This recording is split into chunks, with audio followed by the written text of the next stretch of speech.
Praise the Lord. I hope कि आप परमेश्वर के मधुर नाम में बहुत अच्छे होंगे। आज का दिन यहोवा ने बनाया है, हम उसमें आनंदित हों। परमेश्वर महान कि आज फिर जिंदों की ज़मीन पर रख दिया और भेज दिया और कह दिया कि मेरा नाम ले। और आज हम फिर परमेश्वर की स्तुति कर रहे हैं, परमेश्वर के वचनों को पढ़ रहे हैं, परमेश्वर का नाम ले रहे हैं, परमेश्वर की स्तुति। आज का जो वचन है भजन संहिता 91 उसका 11 और 12 वर्ष को आज हम बात करेंगे, जहाँ पे कुछ इस प्रकार से लिखा है, क्योंकि वो अपने दूतों को तेरे निमित्त आज्ञा देगा कि जहाँ कहीं तू जाए वो तेरी रक्षा करे। वह तुझको हाथों हाथ उठा लेंगे, ऐसा ना हो कि तेरे पाँव में पत्थर से ठेस लगे। मैं जितना पढ़ रहा हूँ या जितना इस आयतों में जा रहा हूँ या परमेश्वर से मांग रहा हूँ, उतना ही प्यार हो रहा है इन वचनों से। देखिए लिखा गया है, क्योंकि वो अपने दूतों को तेरे निमित्त आज्ञा देगा कि जहाँ कहीं तू जाए वो मेरी रक्षा करेंगे। ये तो एकदम ऐसा हो गया कि हम राजा के बेटे हैं और एक बहुत बड़ा साम्राज्य है। हम कहीं जा रहे हैं तो हमारे पीछे वो गार्ड्स भेजे जा रहे हैं कि हम सिक्योर रहें। एक पिता ने कह दिया कि इस मेरे बेटे के साथ जाओ और ध्यान रखना कि कहीं भी किसी भी रास्ते में गड़बड़ाए या दिक्कत करे या गलत जाए तो रोक देना और उसकी रक्षा करना। परमेश्वर का यह अनुग्रह हमारे जीवन में कि उन्होंने एक अथॉरिटी दी और ये कहा कि मैं तुम्हारा बाप हूं, तुम मेरे बेटे और बेटियां हो। कितना प्यारा, कितना अनोखा प्यार है परमेश्वर का, स्वर्ग पिता का, कि हम कहीं जा भी रहे हैं तब भी हमारी सेफ्टी है। बट ये किन के लिए है?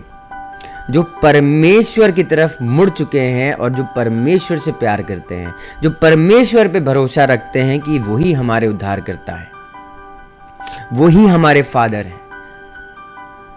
परमेश्वर ने सबके लिए ये वचन दिया है, परमेश्वर ने सबके लिए वो डिक्लेरेशन दिया है। परमेश्वर ने कहा, मेरे पास आओ बोझ से दबे हुए लोगों, मैं तुम्हें शांति दूंगा। और आज की लाइफ में, आज के टाइम में मुझे लगता है कि शांति, पीस बहुत जरूरी है, क्योंकि इतने सारे जाल बुने हुए हैं शैतान ने कि हम थक जाते हैं, हम परेशान हो जाते हैं। हम थोड़ी दूर उस रास्ते पे चलते हैं, फिर लगता है कि नहीं अब नहीं चल पाएंगे, आगे कुछ है ही नहीं। परमेश्वर का वो वादा याद रखिए जो परमेश्वर ने कहा है कि इधर उधर मत ताक, मैं तेरा परमेश्वर यहोवा हूं। और अगर हम परमेश्वर के विश्वास में, परमेश्वर के प्यार में चल रहे हैं, तो देखिए परमेश्वर ने एक और बात कही, वो तुझको हाथों हाथ उठा लेंगे, ऐसा ना हो कि तेरे पाँव में पत्थर से ठेस लगे। मतलब आप ऐसा समझिए कि एक फादर और बच्चे जा रहे हैं, एक फैमिली जा रही है, वो दोनों बच्चों के साथ जा रहे हैं। तो कितना प्यारा अनोखा प्यार है परमेश्वर का कि वो गिरने भी नहीं देंगे, कि पत्थर से ठेस भी नहीं लगने देंगे। उन्होंने ये बता दिया कि तुम बस चलो मेरे साथ हाथ पकड़ के, जस्ट वॉक विथ मी। अब आप ये समझिए कि अगर हमारे बच्चे चल रहे हैं, छोटे बच्चे हैं, हम चल रहे हैं, अगर उनको ठोकर लगती है एक पत्थर से तो वो सीधे गिरने के लिए होते हैं, क्योंकि वो संभाल नहीं पाते हैं। फिर हमारा काम क्या रहता है कि हम उनको बचाते हैं गिरने से, कि चोट ना लगे, कहीं खुरच ना जाए, हाथ में ना चोट आ जाए, कहीं ब्लड ना आ जाए। बट परमेश्वर का प्यार देखिए, परमेश्वर ने उन सरदूतों को भेजा कि हमारी रक्षा करें और हमको हाथों हाथ उठा लें कि अगर हम पत्थर से ठेस लग के गिर भी रहे हैं तो हम उठ जाएंगे।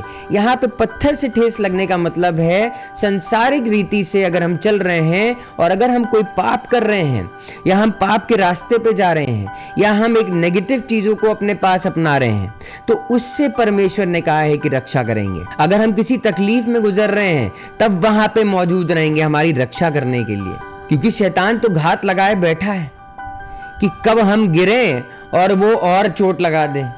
तो परमेश्वर ने पहले ही से सिक्योरिटी दे दी है, सिक्योर कर दिया है हमें कि तुझे कुछ नहीं होगा। देखिए लिखा है मत्ती 4 में और उसकी 6 आयत से, और वे तुझे हाथों हाथ उठा लेंगे, कहीं ऐसा ना हो कि तेरे पाँव में पत्थर से ठेस लगे। तो यीशु ने उससे कहा, ये भी लिखा है, तू प्रभु अपने परमेश्वर की परीक्षा ना करना। अब आप ये समझिए कि एक फादर और एक डॉटर, या एक फादर एक सन है, या मदर डॉटर या मदर सन है। जिम्मेदारियों की अगर बात की जाए तो परमेश्वर ने हमें कह दिया कि तुम मेरे बेटे और बेटियां हो, तो हमारी जिम्मेदारी हो गई कि परमेश्वर के राज की खोज करना हमारी जिम्मेदारी है, क्योंकि हमें परमेश्वर की निकटता में जाना है, परमेश्वर के समीप जाना है। तब जो अनकंडीशनल प्यार है परमेश्वर का, वो हमारे जीवनों में प्रकट होगा। और अगर हम मान लीजिए कि हमें ठेस भी लगी, तो सबसे पहले परमेश्वर को दिक्कत होती है कि ठेस लगी क्यों। कहीं ना कहीं तो हम गड़बड़ाए। अगर हमने कहीं ना कहीं डिक्लेरेशन कर दिया अपनी लाइफ में, तो कहीं ना कहीं तो ऐसी चीजें हुई कि हमने गलती कर दी, तब वो प्रॉब्लम हुई। अब आप ये समझिए कि हमारे संसारिक माता पिता अगर सामने होते हैं और हमें चोट लग जाती है और हमारे हाथ से खून निकलता है या शरीर के किसी भी पार्ट से खून निकलता है या स्क्रैच भी आ जाता है, तो कितने परेशान हो जाते हैं। कभी एक बार ये सोच के देखिए कि परमेश्वर कितने परेशान होते होंगे जो कि एक नेगेटिविटी में है या जो एक अपना डिसीजन नहीं ले पा रहे हैं। बहुत से ऐसे यंगस्टर्स हैं जो जिंदगी से यंग एज में परेशान हो गए हैं। उनका थॉट आता है कि वो एक सुसाइडल की तरफ चले जाएं या लाइफ ख़त्म कर लें, हार मान लेते हैं लाइफ से। पढ़ाई की टेंशन, एक प्रेशर, स्ट्रेस कि आगे क्या करेंगे। बस यही समय होता है उनको बताने का कि परमेश्वर क्या करेंगे। हमारे खुद के इंसानों के हाथों में नहीं है, परमेश्वर के हाथ में है हर चीज। आपका काम करना वो भी पता है उनको, कहाँ काम करना वो भी पता है उनको, कब तक काम करना ये भी पता है उनको। परमेश्वर के बीज को बोना हमारे लिए उतना ही जरूरी है जितना सांस लेना। वचन को पढ़ना उतना ही जरूरी है जितना हमको सांस लेना। तो इस तरीके से परमेश्वर का महान प्यार सिर्फ इसी वचन, इसी आयत में नहीं, इसी अध्याय में नहीं, 90 भजन संहिता 91 में ही नहीं, पूरी बाइबल में है। परमेश्वर ने कहा डरो मत, डू नॉट बी अफ्रेड। हम लोग डर जाते हैं। कोई भी ऐसी प्रॉब्लम होती है तो सबसे पहले शैतान हमारे अंदर डर डालता है कि डर जाए।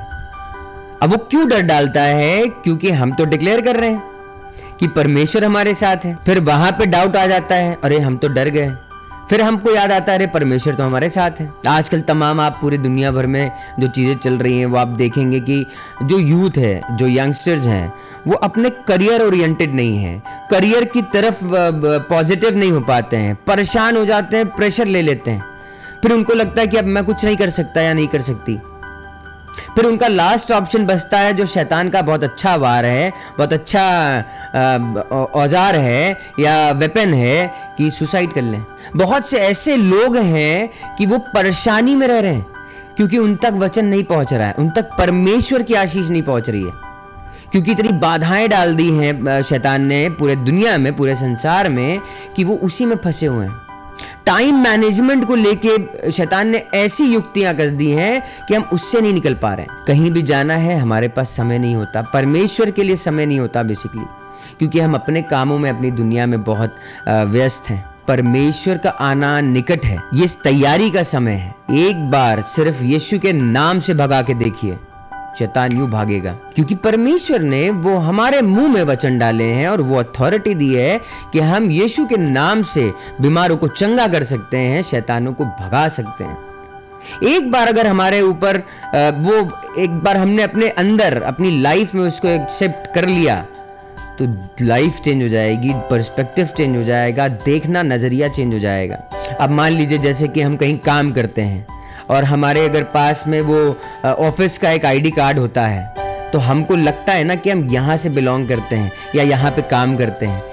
वैसे ही वचन है, ये हमारी पहचान है, ये हमारा सूत्र है, ये हमारा बेस है। हमें इससे, वचन से प्यार करना है, परमेश्वर से प्यार करना है, प्रार्थनाएं करनी है, दूसरों के लिए प्रार्थनाएं करनी है, माफ करना है, अपने समान परमेश्वर से, अपने से ज्यादा परमेश्वर से प्यार करना है। पड़ोसियों से जलना नहीं है, पड़ोसियों से ईर्ष्या नहीं रखनी है, पड़ोसियों से कोई बैर नहीं रखना है, क्योंकि हमें परमेश्वर ने यही सिखाया है। आज के दिन परमेश्वर आपको आशीष दे। प्रार्थना में बने रहें, विश्वास में बने रहें। कोई भी चीजों में कंफ्यूजन लगती है, परमेश्वर से बात करें, क्योंकि जो परमेश्वर आपको बता देंगे वो और कोई नहीं बताएगा। जो वचन आपको बता देगा वो कोई और नहीं बताएगा। परमेश्वर आपको अच्छा रखे, खुश रखे। God bless you. परमेश्वर आपको आशीष दे।